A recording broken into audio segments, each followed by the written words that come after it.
Hello, witchlets. We are going to make a Chester pudding today.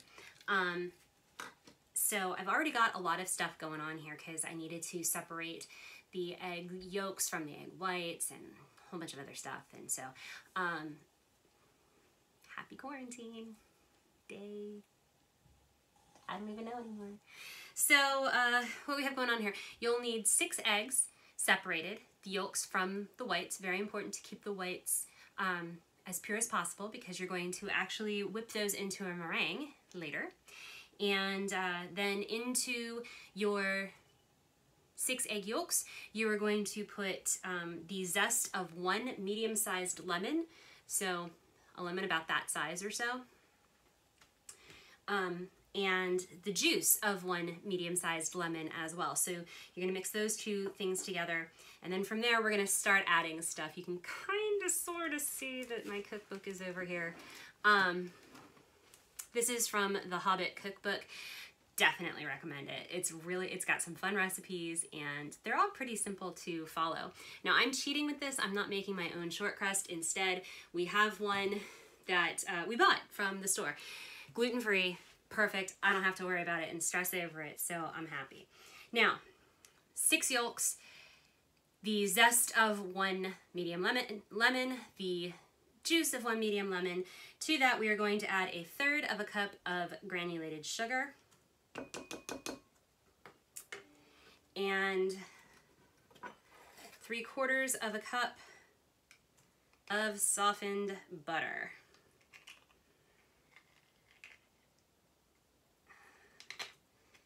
And I'm not using a stick of butter for this because I made butter and I need to use it up because I didn't, when I made it, we were in a hurry and we didn't do a full and proper water bath on it. So I need to use it quickly lest it spoil, and spoiled butter is never fun.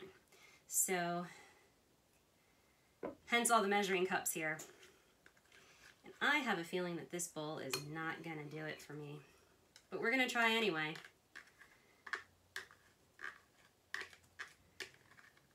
And then see what happens. All right, so that should be my butter and my sugar. Now what we're gonna do is we are going to try to whisk all of this together. Yeah, I'm gonna need a different bowl. And I'm gonna get a different bowl. So I'm gonna pause this because my cameraman is behind me working and he has a very secure working environment. So I need to pause my video. Okay, we're back. So we have our butter, our eggs, our sugar, our lemon, and we just need to whisk all of this together.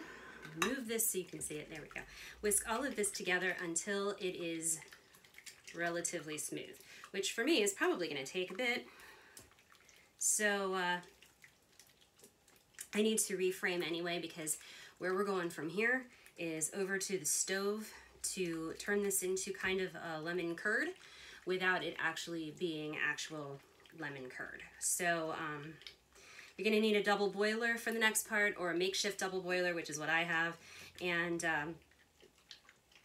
patience and such. So if you are cooking along with me, my first question is why?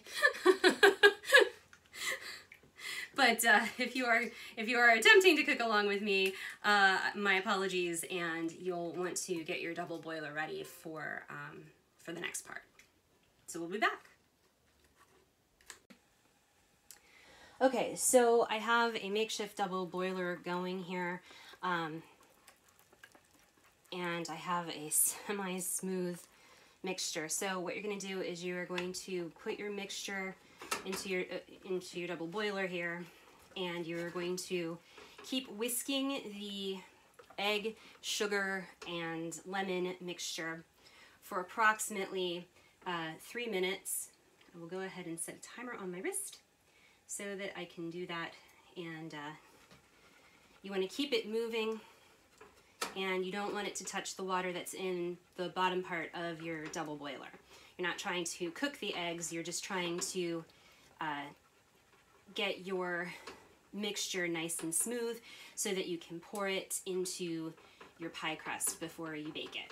So my suggestion would be rather than using just quote-unquote softened butter, I would get it a bit more soft, closer to melted, because that way it won't take as much arm strength, because I'm quickly running out of arm strength here, to whisk it to the smoothness that is required for the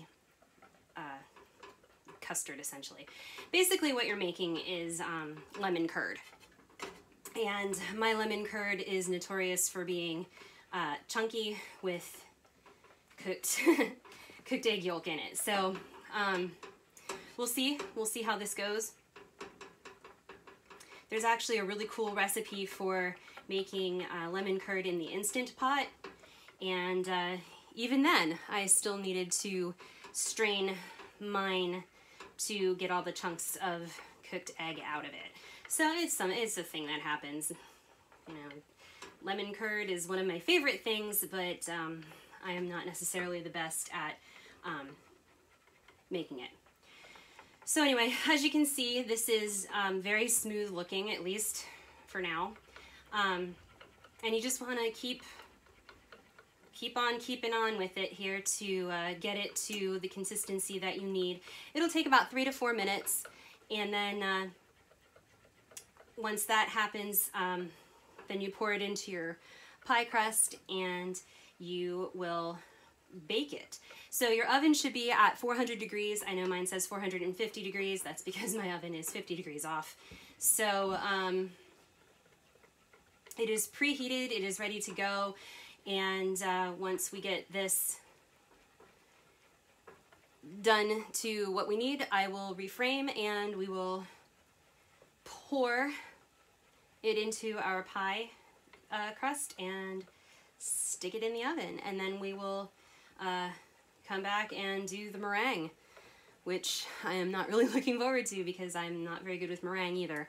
This is like the hardest dessert for me because it's two things that I'm not very good at, and that's lemon curd and meringue. But it'll be awesome. I'm sure it'll be tasty and fantastic and all of that. So gonna very quickly, oh, that's my timer going off. So we're going to go ahead and take this off the heat. Okay, so reframed a bit here. So we're just gonna go ahead and pour this into our pie crust.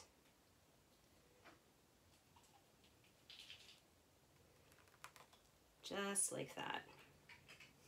And then we're gonna stick this in the oven for 20 to 25 minutes. And then when we are done with that, we'll work on the meringue, and it goes back in the oven for a second bake. So I will be back momentarily.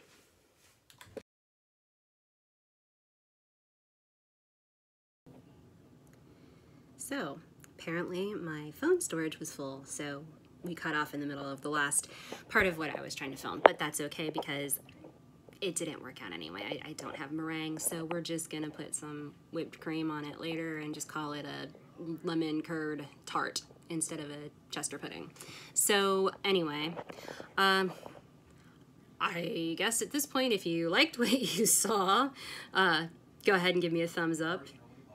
The bar is very low. So if you liked what you saw, you know, just go ahead and give me a thumbs up. If you didn't, go ahead and hit that dislike button. Whatever. Leave me a comment. If you think I don't know what I'm doing, you are probably right, so go ahead and say it. Just make sure to hit the subscribe button and ring the notification bell so that you are notified when hopefully better videos than this one get uploaded to my YouTube channel. So thanks for watching, and hopefully it works out better for you than it did for me.